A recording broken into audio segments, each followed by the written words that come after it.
And joining us now is Republican strategist Melik Abdul and Democratic strategist Michael Wilson. Great to have you both, gentlemen. Thank you for being here. So, Michael, I'd like to start with you. Again, we have no deal reached as of yet. The goalposts, though, moved a bit, as we were chatting about. You had the full pursuit of a peace deal instead of a ceasefire. What is your read on those developments? I'm an attorney, a whistleblower attorney, so I deal a lot with case settlements and mediation. So I'm looking this as in terms of, okay, Trump first met with Zelensky, and now he met with Putin. What he has to do now is get both parties in the same room, kind of like a Camp David Accord, where you get both parties there, you hash out a deal, and that's the only way you're going to do it. The going back from one party to the other is great initially, but to have an actual resolution of this matter, especially with the land grab, you need both parties in a room. And something like a Cape David meeting may do that. Right. And it does sound like that is the ultimate mission here, getting things lined up so that can be a possibility. Melik, at the same time, you do have Zelensky set to meet with the president on Monday. Ukraine has said they're not willing to give up any land, and it isn't necessarily fair to do so. But is that just the reality at this point, that some of the land will need to be ceded to Russia to stop the killing?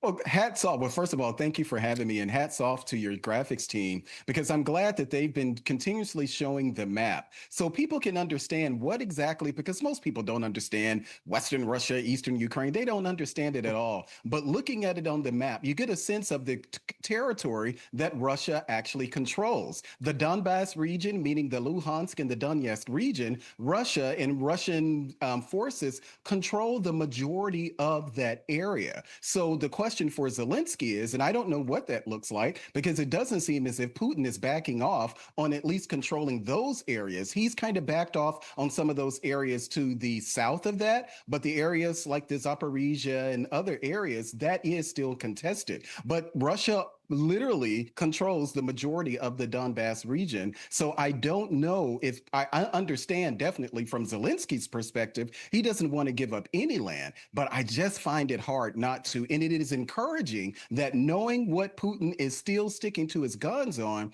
that Zelensky is willing to actually negotiate, still come to Washington. So I think that's a significant development. It certainly is, and it's a great graphics team. I appreciate you highlighting that.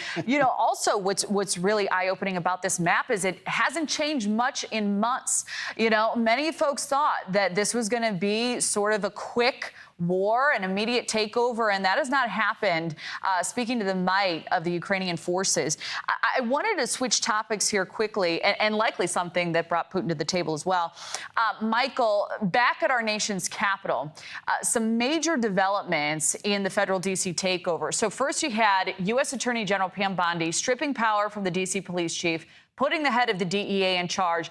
D.C. sued the federal government, saying they overstepped their legal bounds. And after closed-door talks with the federal Justice Department, Bondi yesterday issued a new order that does not take power from the mayor or the police chief, but instead says they must provide services Bondi deems necessary and appropriate. So this seems to be setting the stage for the fight on sanctuary jurisdictions. What takeaways do you see as most significant here? Well, I think both sides had to come to some type of agreement with regards to control, because the judge said, hey, I don't want to have to make a ruling on this right here. And so I think Bondi and them backed down a little bit. They had a compromise.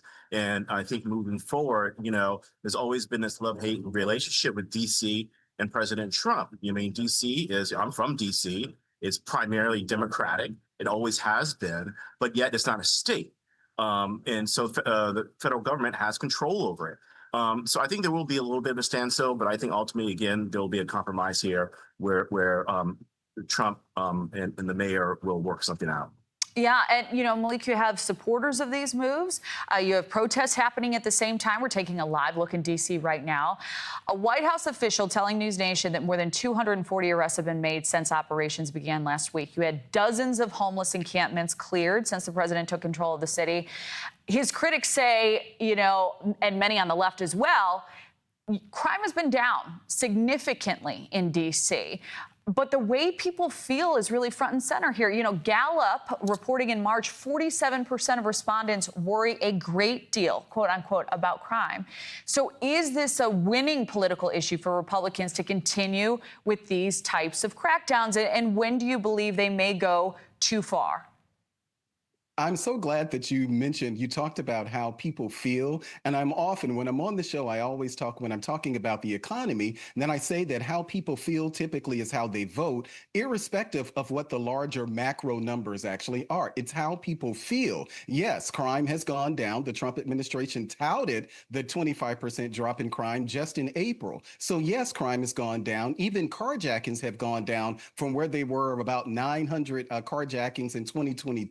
I think 2022 or 2023. Last year, we had around 400. So there clearly is work to be done. I've been a longtime DC resident for about 20 years now. And yes, Donald Trump, the federal government needs to partner with DC on helping to reduce crime in ways that the Trump administration or the federal government has done over and over again in places around the country. It needs to be a partnership. But I will say is that I don't support the effort to federalize, even though DC pretty much is. But this idea of taking over MPD, I'm glad that we got a win. I'm one of those rare Republicans who will be on the network saying that I stand for Washington, DC's independence. And so, yes, the federal government does have a role. When will it end? You know, maybe after this 30-day period, but I suspect that it will coincide with a lot of the summer violence ending with the kids going back to school. So I haven't met anybody who's opposed to this idea of increasing the federal presence or law enforcement presence. It's always with Donald Trump,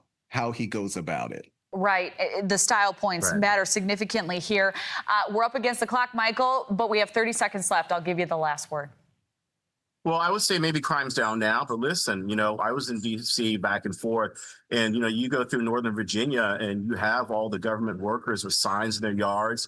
You know, the one thing I think people have to look at for DC is how's the economy going to be in DC a year from now with all the layoffs, with all the federal layoffs, especially for, you know, those who are Black Americans who've been laid off and they count on these jobs.